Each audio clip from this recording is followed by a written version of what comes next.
नमस्कार। आज मैं आप लोगों के सामने भूगोल का दूसरा चैप्टर भारत का भौतिक स्वरूप के बारे में चर्चा करूंगा।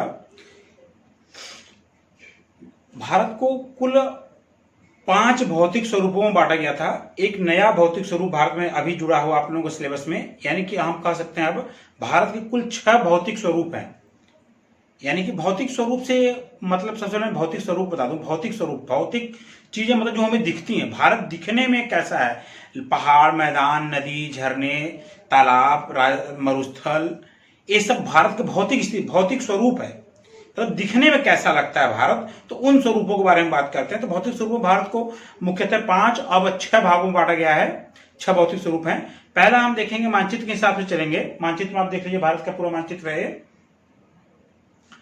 तो उसमें पहला जो है भारत का पहाड़ीय क्षेत्र यानी पर्वतीय क्षेत्र। पर्वतीय क्षेत्र में आप देखेंगे हिमालय पर्वत, जो कश्मीर वाला पूरा क्षेत्र है, पूरा यहां से लेकर के लगभग ये पूरा यहां से 2400 किलोमीटर तक, ये पोर्शन यहां से लेकर के यहां तक पूरा लगभग 2400 किलोमीटर तक जाता है ये। और इसकी चौड़ाई इधर लगभग 200 की, इधर 200 किलोमीटर से इधर थोड़ी कम है, और इधर चौड़ाई इसकी लगभग 400 किलोमीटर तक चली जाती है। यानी पूरब में थोड़ा सकरा है। इसकी लंबाई इसकी चौड़ाई लगभग 200 किलोमीटर है। जबकि जैसे ही हम उत्तर पश्चिम में जाते हैं, इसकी चौड़ाई बढ़ती जाती है, लगभग 400 किलोमीटर तक चली जाती है। अब हम भारत की मुख्य पर्वत श्रेणियां, उनके बारे में भी आप देख लेंगे। भारत की मुख्य पर्वत श्रेणियां कौन कौन सी है और मुख्य पर्वतीय राज्य कौन कौन से हैं, ये आपको दिखाई दे रहा है, साफ साफ दिखाई दे रहा है मानचित्र में। अब हम बात करते हैं भारत के दूसरा भौतिक स्वरूप गंगा का मैदानी क्षेत्र, जो मध्य भारत का मैदान, यानी उसको बोलते हैं मध्य भारत का मैदान।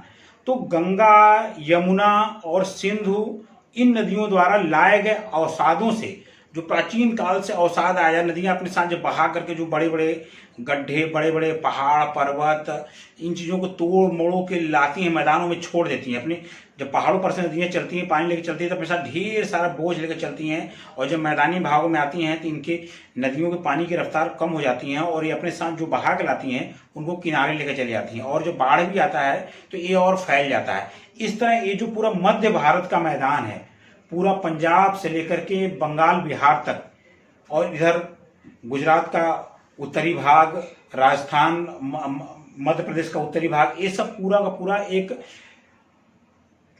अवसादी चट्टानों द्वारा निर्मित एक बहुत ही उपजाऊ क्षेत्र है। इसको मध्य भारत का मैदान कहते हैं। यहीं पे पूरी खेती और एक तरह से भारत का पूरा जो अन्न भंडार है, यही क्षेत्र है।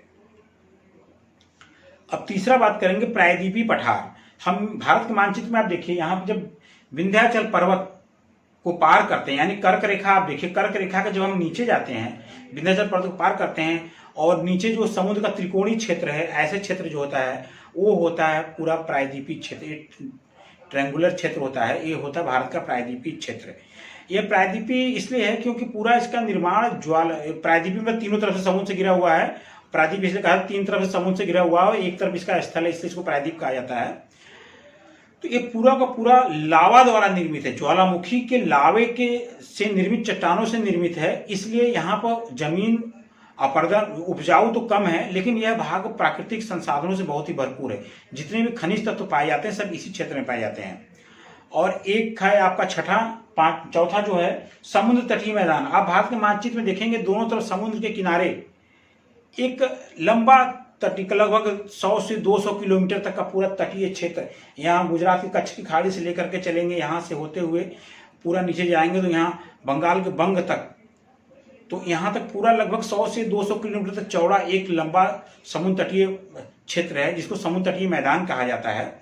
यहाँ पर अक्सर चावल की खेती, नारियल की खेती, अन्य कई प्रकार की खेतियाँ होती हैं। नमक की भी खेती लोग यहीं पर करते हैं। बंदरगाह, और ज़्यादातर इन लोग इस क्षेत्र में रहने वाले लोगों का मुख्य व्यवसाय जो होता है वो पशुपालन होता है, मत्स्य पालन होता है। उसके बाद जो 5वां है थार का मरुस्थल। राजस्थान के क्षेत्र में अरावली पर्वत के पीछे राजस्थान में थार का मरुस्थलीय क्षेत्र है। वो भारत का सबसे निर्जर और सबसे अनुपजाऊ, अनविकसित क्षेत्र है, थार का मरुस्थल। ये 5 जो मुख्य भूमि के 5 भौतिक स्वरूप हैं। जो 6वां स्वरूप अभी आपके कोर्स में जुड़ा हुआ है, ये भारत का द्वीपीय क्षेत्र। भारत का द्वीपीय क्षेत्र से मतलब है कि ये सब पूरे भारत के मुख्य भूमि की चीजें हैं। और द्वीप मतलब जो भारत के पास लगभग अभी भी लगभग 400 से ऊपर द्वीप हैं। अंडमान निकोबार द्वीप और लक्षद्वीप, इन सबको मिलाकर लगभग 400 से ऊपर द्वीप है, जिसमें करीब 50 द्वीप से ऊपर जहां द्वीप जनसंख्या निवास करती है। तो द्वीपीय क्षेत्र है जो भारत का छठा प्राकृतिक भौतिक स्वरूप है। तो यह पार्ट में बस इतना ही, और आगे आप लोग बने रहिए। धन्यवाद।